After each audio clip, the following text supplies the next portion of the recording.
Bueno, como les dije, ya estamos en la recta final de AgroSummit, ahora con Diego de la Puente, que es analista y asesor de mercado de granos de Novitas. Vamos a hablar un poco más de mercados, de cereales. Diego, bueno, gracias por acompañarnos aquí en La Gracias, Rural. gracias a ustedes por la Estamos, invitación.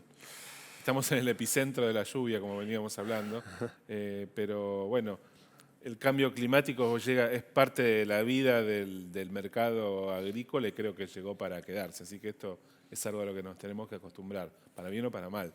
No sé si eso los mercados o los operadores de mercado, cómo lo empiezan a computar, porque digo, es una variable que uno antes era más ocasional, pero ahora de repente puede alterarte todo.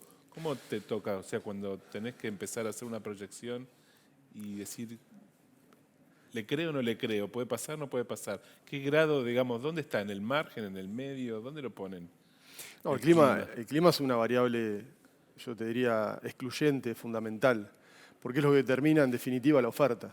Y estos son mercados de impacto de oferta.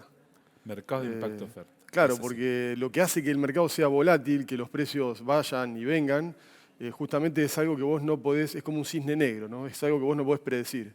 Entonces, lo que está haciendo el cambio climático actualmente es generando mayor variabilidad en el clima. Hoy tenemos una situación de sequía en Estados Unidos, por supuesto con materiales genéticos que están mejor preparados también para Sí, resistir, pero nada resiste una sequía brutal. sí, como esta de Como la 2 que tú, años, casi 3. claro, mitad de la cosecha de soja en Argentina, eso es inédito. Mitad de la cosecha de trigo es inédito. Casi la mitad de la cosecha de maíz en Argentina es inédito. Pero bueno, hoy estamos definiendo el clima de Estados Unidos con una situación compleja. Europa está con una ola de calor muy importante, la ex Unión Soviética. China está con, por un lado, una sequía en la zona de la Manchuria, que es una de las zonas más productivas de China, y la parte más hacia el este, digamos, más hacia la parte costera, Tiene lluvias, ¿no? un tifón con lluvias, inundaciones. Tremendas. Entonces, todo eso lo que hace es aumentar el gradiente de volatilidad. Y por supuesto, nosotros no hacemos predicciones porque, digamos, nadie puede predecir lo que va a pasar. Lo que sí tratamos de hacer es estimar cómo esa oferta va determinando los componentes de la demanda. Entonces, si vos tenés una demanda con una población que si bien en términos reales está decreciendo, la tasa de crecimiento de la población decrece, pero en términos nominales sigue creciendo, entonces, bueno, hay que darle de comer y el clima pasa a ser un riesgo muy palpable, muy importante dentro de esa función de oferta.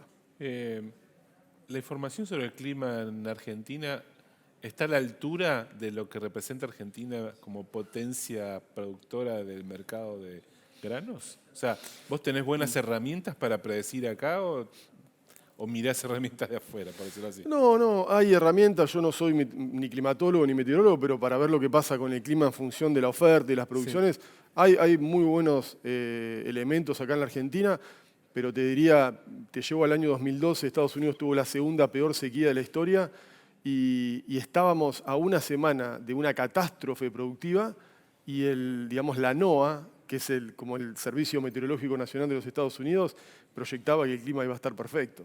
Y ellos tienen, mirá que tienen, Sí, para... sí. Así que, y eso fue en el 2012. Imagínate la imprevisibilidad que fuimos ganando hasta hoy, 2023. Con lo cual yo te Sí. diría que todo es muy difícil en cualquier lado. Bien.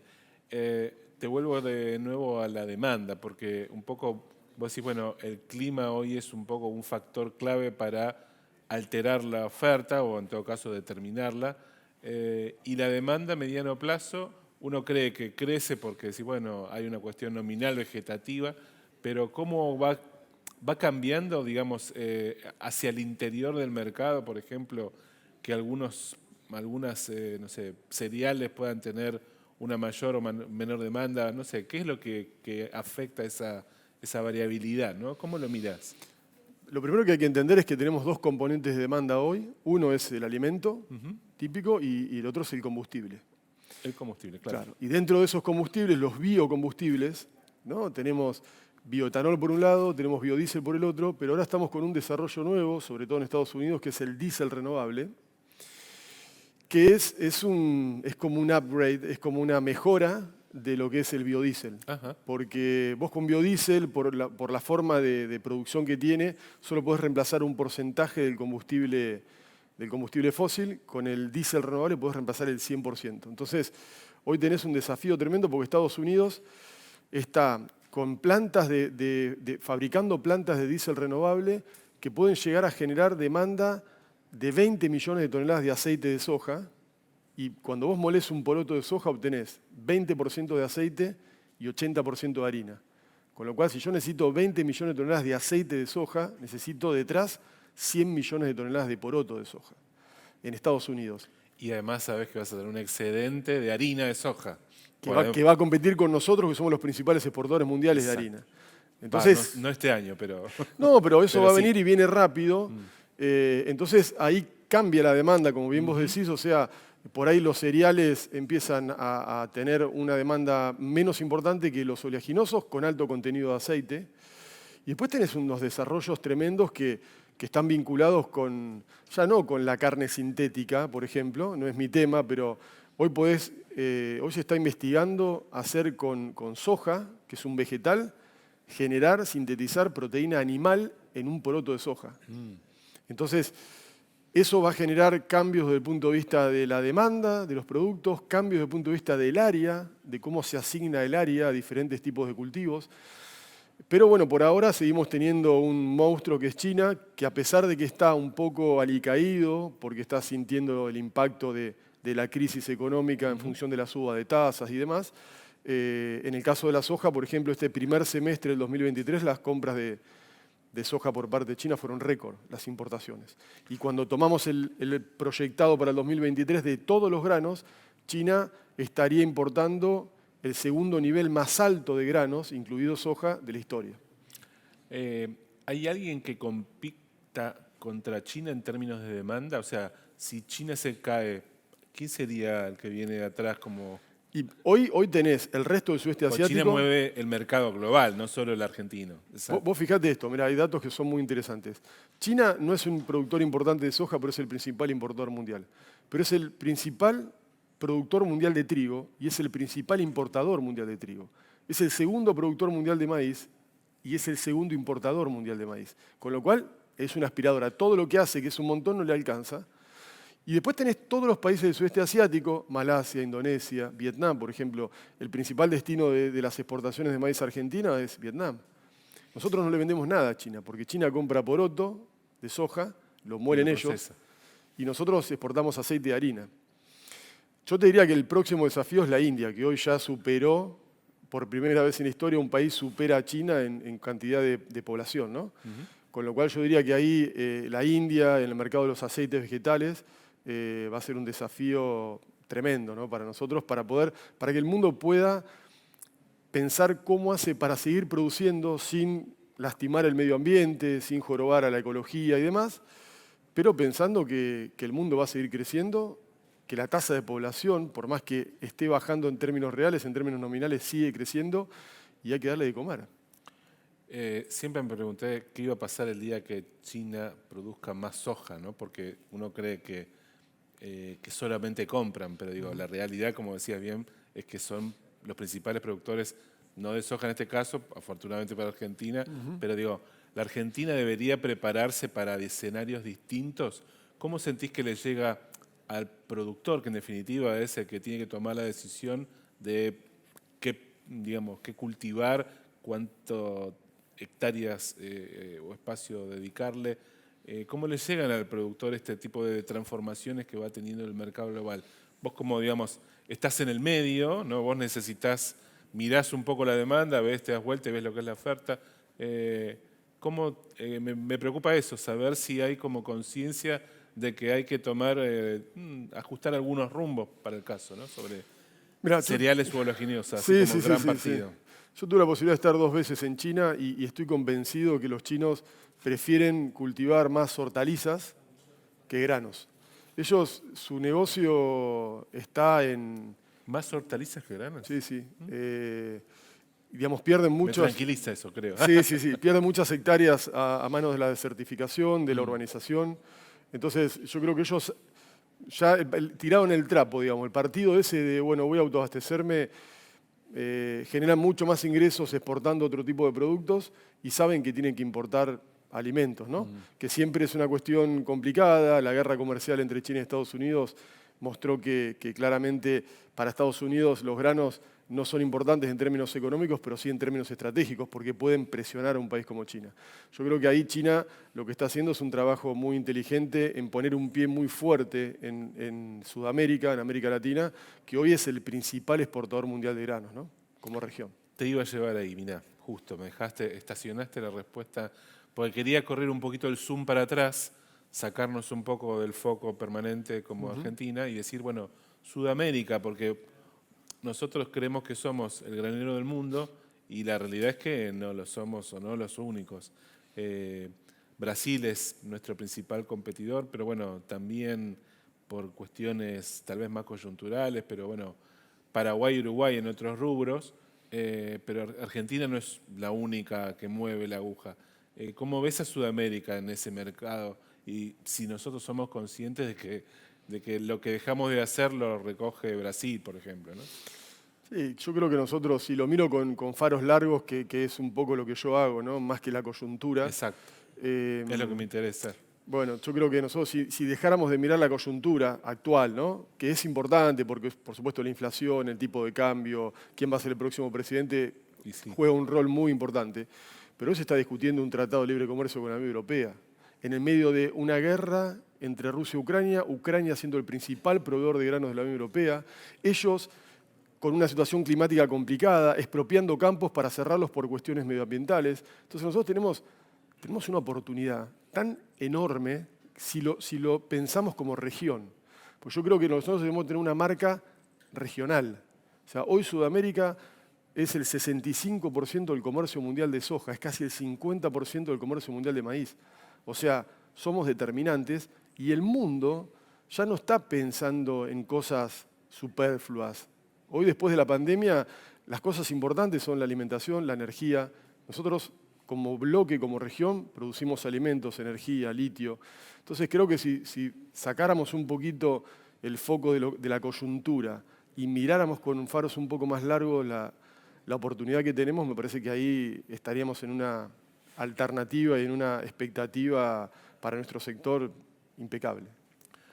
Poniendo faros largos también, tendría que plantearte que además de mirar el cambio climático desde sus efectos, también a lo mejor nuestro sector productivo tendría que mirarlo desde sus causas, porque Europa como mercado, por ejemplo, también trabaja sobre quién es su proveedor, cuánto cumple con eliminar o reducir su huella de carbono. O sea, hay normas a las que deberíamos adaptarnos para que no solamente el cambio climático sea un problema de si llueve o no llueve, sino decir, bueno, tenemos que generar condiciones de menor emisión y adaptarnos a un mercado que de repente puede sancionarte o dejarte afuera si uno no cumple eso. Totalmente. Eso está como en el radar de la producción, porque digo, para Sudamérica me parece ambicioso, para nuestra marca Sudamérica, pero para Argentina... No, yo creo que hay una... que todo el mundo sabe, entiende, los productores hoy están en un nivel, yo te diría, superlativo de información, o sea, son una esponja, es un sector que adopta tecnología a una velocidad tremenda, y me parece que todos tienen claro que, por ejemplo, si vos desmontás un campo, la Unión Europea te va a pedir que le des explicaciones y hasta inclusive en el caso de los biocombustibles, si vos querés venderle un biodiesel que viene de una soja, de un campo que se desmontó hace menos de 10 años, directamente no te lo compran. Directamente no te lo compran. Con los alimentos son un poquito más permisivos porque, bueno, son alimentos, ¿no? Entonces te va la vida ahí. Pero yo creo que sí, ahí hay una noción muy, muy importante.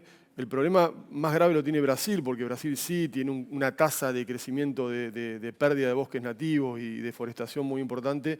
Y ahí está la puja, ¿no? Hoy... en su momento la tuvo Emmanuel Macron con Bolsonaro, hoy la tiene Macron con Lula. En donde Lula le dice, mirá, ustedes traten de ver cómo nosotros cerramos un acuerdo porque van a necesitar nuestros alimentos sí o sí. La cuestión del medio ambiente es muy importante, dejémosla para más adelante, pero está claro que es un tema que arranca en Europa. Europa tiene una conciencia muy, muy clara sobre el tema del cuidado del medio ambiente, la emisión de gases de efecto invernadero, y el resto del mundo va a ir tomándola, con lo cual me parece que hay también un proceso de descomoditización ¿no? Como pasó con los vinos. Vos tomabas vino blanco, vino tinto, bueno, ahora tenés un vino de una micro parcela. Bueno, acá vamos a tener que empezar a pensar que hay que hacer una trazabilidad en la producción de granos de qué paquete tecnológico usamos, cómo la producimos y en todo caso cómo salimos a conseguir esos mercados que van a ser más selectivos. ¿Y China cómo maneja este tema?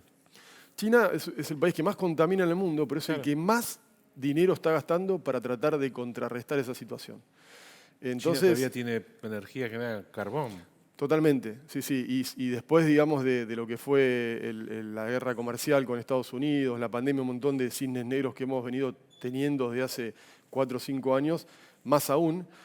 Pero es también el país que más está invirtiendo para tratar de contrarrestar ese fenómeno. Con lo cual yo te diría que hoy cuando estamos viendo estos cambios climáticos tan extremos, digamos, cualquier presidente de un país, cualquier primer ministro que se precie estadista, si no tiene en su agenda política, en los 2, 3 primeros temas, la cuestión del medio ambiente, está mirando otro canal. Contame ahora cuáles son los principales drivers o factores que tendríamos que mirar o estar atentos para la campaña 2024. Digamos, excluyendo los internos, que todavía eso me parece Sí. frescos, a menos que quieras poner alguno ahí No, adentro, pero bueno, sí. estamos entre Estados Unidos y su demanda, estamos con una guerra, bueno, dame vos la lista. No, te diría a nivel interno, bueno, por supuesto, sí es importante tener claro que vamos a estar eligiendo un presidente en el momento que estamos sembrando, y después uno escucha y lo escucha a un Milei que dice, en mi gobierno derechos de exportación no puede haber, Patricia Bullrich que está en una situación similar, pero por ahí más gradual, Massa, digamos, no opinó al respecto. Entonces, todo eso obviamente que son factores, porque si yo vendo soja y mañana me eliminan las retenciones, entonces, bueno, me quedé corto, tengo que tener una estrategia un poquito más sofisticada para poder tener palancas, ¿no? Vendo, pero tengo que comprar un call, entonces tengo que usar algunas herramientas de opciones más sofisticadas para poder mirar esa situación. El segundo tema para mí es Brasil. Brasil es una topadora. Brasil, con la mitad de la cosecha de soja en Argentina, nos hundió $120 por tonelada en el precio FOB de la soja. Y yo lo que digo es, si la próxima campaña, nosotros en vez de tener la mitad de la cosecha, tenemos una cosecha normal, y ellos vuelven a tener un récord, como estima Luzda, el Departamento de Agricultura de Estados Unidos, entre enero y mayo no hay que estar tratando de descubrir qué hace el precio de la soja. O lo cubrimos antes o después, pero no hay. Y por supuesto, el devenir de la guerra en Rusia, Ucrania, donde hoy no solo tenés problemas en el corredor marítimo seguro, en los puertos de Odessa, de Mykolaiv, en Ucrania también Rusia está bombardeando el delta del Danubio, que es un río que llega hasta Europa. Tenés problemas también en el puerto de Novorossiysk en Rusia porque Ucrania está bombardeando el puerto de Novorossiysk, que es el puerto del Volga ruso más importante de Rusia. Entonces, claramente Rusia es el tercer. Acá hay 3 lugares en el mundo que son muy importantes. Sudamérica, el primero oferente de granos en el mundo, Estados Unidos, Canadá y después la ex Unión Soviética. Si uno de esos 3 tiene problemas, evidentemente eso también va a generar una situación de zozobra importante. Entonces yo diría que esas son las 3 variables, los 3 tips que estaría mirando muy de cerca, sobre todo empezar a mirar a Brasil ahora, que está empezando a sembrar la soja, y que en un año niño, digamos, si uno lo mira estadísticamente, no hay una buena correlación entre rendimientos de la soja en Mato Grosso, en la zona de los cerrados, con un año niño. Entonces por ahí puede haber... ¿Tenemos una oportunidad, decís? Sí, yo no le deseo el mal a nadie, por supuesto, pero bueno, un poquito. Es la naturaleza. Sí, un poquito, alguna zozobra que pueda haber ahí puede generar oportunidades para que el productor esté atento, ¿no? Básicamente como para, como decís vos, estar preparado, no significa desearle mal a nadie, simplemente que hay cuestiones de mercado y hay cuestiones en donde, como dice el refrán, si llueve, tener una cuchara, ¿no? Sí. Pero, bueno, digo, te meto igual en el tema tipo de cambio como señal de precio, si querés, que es un poco lo que le preguntaba también a Milce Terrey y a Ramiro Costa, los economistas. En general es una señal positiva para el exportador y acá un poco cómo se está procesando, digamos, qué es lo que estás esperando que pueda suceder, si es que altera o no lo que sería las liquidaciones que están en curso, qué puede pasar de acá hasta... Yo creo que el productor pone los flaps, frena todo y no va a vender absolutamente nada. Hasta que vea un poco más clarificado si esta es la última devaluación o dentro de 15 días necesitamos otra, quién es el candidato que se perfila con más posibilidades. No es lo mismo Milei Bullrich, que tienen cierto grado de similitudes, si querés, que Sergio Massa. Entonces yo creo que eso, el productor históricamente ha sido, un productor puede ser patrimonialmente adinerado, si querés, o puede tener una buena situación patrimonial, pero generalmente tiene una vida austera. Y si se tiene que ajustar la cincha, sabe cómo hacerlo. Entonces yo creo que en momentos de incertidumbre, lo que hace el productor es frenar, esperar y ver cómo se van desarrollando los eventos, como para entonces después, si un poco más frío, empezar a tomar decisiones. Sería, en todo caso, una buena posibilidad o un buen escenario para la economía en general, que tanto los candidatos como los candidatos en general ayuden a despejar un poquito esa incertidumbre. Y totalmente. Por lo pronto, mostrando un poquito más sus cartas, me parece, que es algo que tal vez va a suceder en las próximas semanas.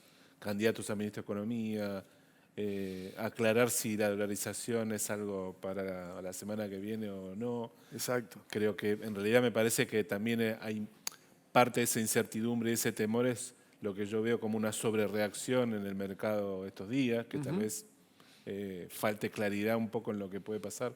No creo que la Argentina vaya a tener un 2024 sin retenciones, pero bueno, todo es posible. No, claro, o sea, todo puede pasar, yo tampoco lo creo. Me parece que inclusive hasta Milei, que fue el que más lo dijo, bueno, igual no va a ser inmediato.